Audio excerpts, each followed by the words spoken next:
Ito, pakinggan muna natin. Ama, nagkakalat ng bulak, oh.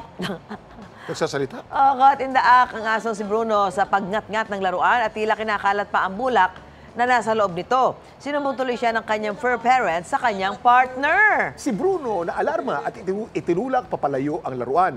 Relate ang netizens dahil iba raw talaga ang power ng mga katagang mama. Oh, ang huli pero di kulong moment na yan ni Bruno, may mahigit 350,000 views sa TikTok. Di ba mga aso, Kuya Kim, nakakaintindi yan? Oo naman. Oo. Ano yan? Positive reinforcement o yung Pavlovian theory? Depende. Kung yan ay nalagyan ng reward o ng parusa. Oo. Kaya yan, pag narinig niya, tumigil siya.